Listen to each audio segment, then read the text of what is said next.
And Lord, we know that there is a day when you would come back again to take your people with you, and we would experience that wonderful joy in your presence, that there won't be any more pain, any more sickness, any more bad day in our life, but there would be day of rejoicing. And we are reminded, O Lord, with every people who have joined you, that the life is not the end, but it's the beginning of a changed life.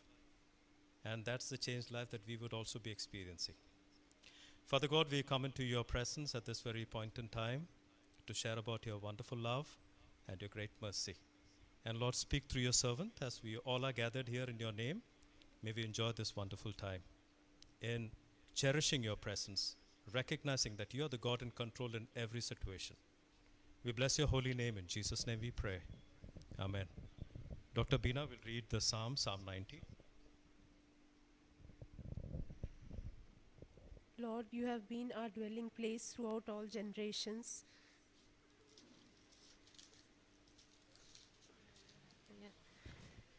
Before the mountains were born, or you brought forth the whole world, from everlasting to everlasting, you are God.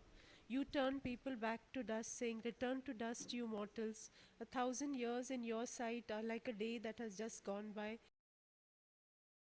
Yet you sweep people away in the sleep of the morning. In the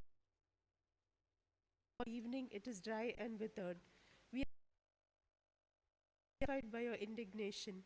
You have set our iniquities before you, our secret sins in the light of your presence. All our days pass away under your wrath. We finish our years without a moan. Our days may come to 70 years or 80 if our strength endures. Yet the best of them are but trouble and sorrow, for they quickly pass and we fly away.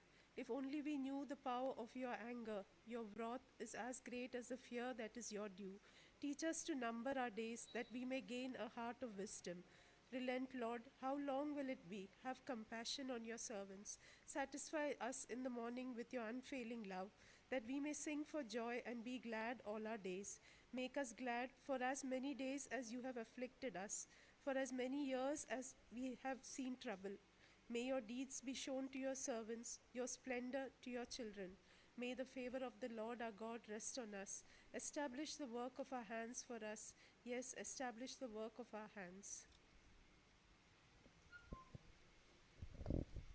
Let's pray. Father, we have come into your presence. So, Lord, Holy Spirit, rest upon us. Holy Spirit, guide us. Holy Spirit, possess us. In the name of Jesus, we pray. Amen. Please be seated. I wanted to share from the letter of Paul, Paul's epistle to the Romans, chapter 8, verse 11. And it says, "The Spirit that raised Jesus from the dead lives in us." Now, I just wanted to share few things that no matter how much we try to live a life healthily, but one day our heart would stop beating. And this is what I have learned over time. I have been attending funerals because I know one day I would be facing this day in my life. But then there is always a promise attached to every funeral that I attend that we are going to meet them again. It's not that we have lost them forever. So what I wanted to share is death is real, death is inevitable, nobody can stop death. We all know when a baby is going to be born and we prepare for the birth, but nobody can prepare for the death because death is inevitable, death is real. Another thing which I wanted to share is medicines may prolong our life, but it cannot save our lives. So we have to be mentally and spiritually prepared for this event of death, because on that day, there will be 4 people who would be carrying us to the grave. We won't be able to go to our own grave. But when we are born, people carry us from the womb to the bed, and that's how we start growing. See, what I understand is aging is a universal condition, and nobody can stop it, no matter what medicines you try. But then aging is one, and one day, as I told you, the heart will stop beating. But then we need to know that uncle has gone ahead of us. He has not gone to another place. He has not gone to a strange place. He has gone to a home. His home, our home. And that's what we come to understand. It's not a strange place that he has gone. He has gone to a place where we know that we'll be meeting each other. See, it's like this. When we have relatives who are staying abroad, they come and meet us during their vacation. They spend the time with us, and the time when they are about to return, that's the time we send them with tears. But when they land over there are people who receive them with joy. That's what we experience with Uncle. He has been received by the Lord Jesus 2 days back. And we know the vacuum that is and auntie, and that void in the heart can never be removed. But then there is only one promise, word of God, that is Jesus Christ. If it remains in our heart, it can never be empty in our lives.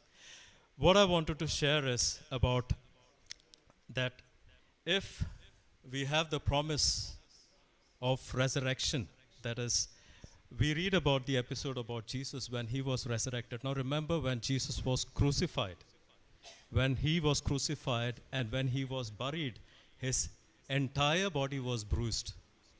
There was not a single part of his body that was without a bruises. And when you read the passage very carefully, we come to understand that this entire flesh was hanging and he was buried dead. But when he rose again, he got a glorious body. Now, what do you mean by glorious body? It did not have any wound on it, but he could show the wound. He had a glorious body. And when he rose again, he first met the disciples and he said, touch my body, which means his body was not a ghost. And he talked with them. He walked with them. And we see that he walked with the two people of Emmaus. He walked with them, talked with them, ate with them, disappeared. And we see even the disciples who gathered in the locked room, Jesus walked into the closed room, which means that would be a resurrected body. And Jesus was the first among the resurrection. We all would have that resurrected body. And we would be living that kind of a life when Jesus is going to come back again. 1 Thessalonians 4:17 says that on the day of the Lord, the archangel will blow the trumpet, and all those who have slept in the Lord will be caught up in the air. And then the ones who are righteous will be caught up in the air, who are living. So we all would be expecting that day when Christ is going to come back again, and we would have a resurrected body as Jesus had. So this is the promise that we have, that we are going to live. And in that house, in that home where Uncle is living right now, there is no sickness, there is no pain, there is no worries, there is only joy. There is no bad day as well. There is no night in heaven because God is the light. And there is no, there won't be any more nights where you will be tired. Uncle won't be tired anymore because he's in the presence of the Lord. God is light, and there would always be light. And we just look forward for the time when God is going to come and take us back. I'm telling you, he's staying in a better place now than we are. Staying in a very better place. A place where we all would long to. See, there's a story about a perfect day. And that was a composition which a teacher wanted to write. So she gave it to the students. Now, students meaning they are just about 10 years old, and told to write a composition on perfect day. So everybody had their own version about the perfect day. And one story was very outstanding. And the story goes like this. And the story is written by one of the girls. And she mentions that in my perfect world, there will be lollipops, there would be chocolates, there would be ice creams, there would be porridge flowing, and the sky would be blue, there would be white clouds sailing. And moreover, there would be chirping of birds, there would be brooks, beautiful brooks, green meadows. And these are the kinds of the world that she mentioned. And moreover, she added a line to it, that in my perfect world, there wouldn't be any bad news, because nobody would come back home with a bad news. And that's the perfect world where Uncle is living right now. And that's the joy that we would also be experiencing when we would live that life with the Lord. Dear church, this is the promise that we have. No matter how much we would try to live the best of our life, but the joy of heaven is something different. Those who have the heart for the Lord, will definitely live for heaven.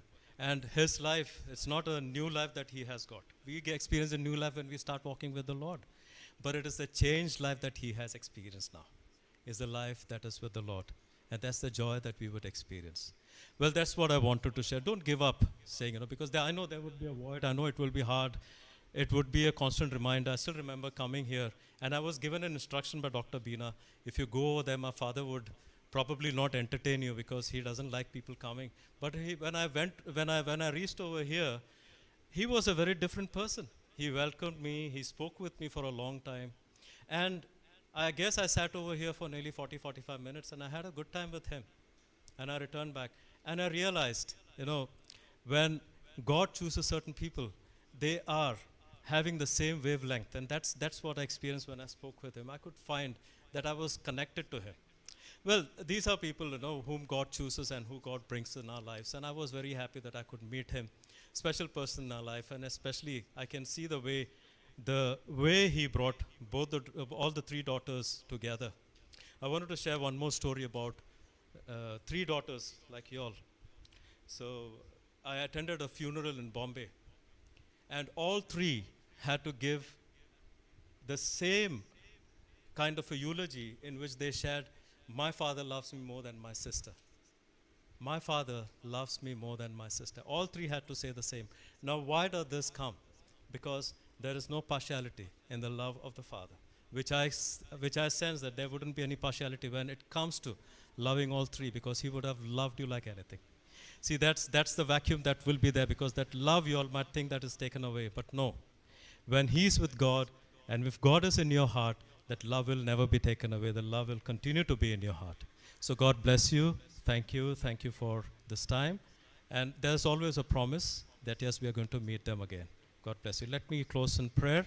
Father in heaven, we recognize your presence. We know that, oh Lord, when you have called us here, it is for a purpose. And Lord, it's all about you that I spoke, and let your name be glorified. Let your name be lifted high. Father God, I know the vacuum that is created in the heart of Auntie, in the heart of Anita, in the heart of Dr. Bina and Geeta. Merciful Father, I pray that you would fill that vacuum with your holy presence, so that they would have the joy, and they will share the joy in the coming days about your love. In Jesus' name we pray. Amen. God bless you.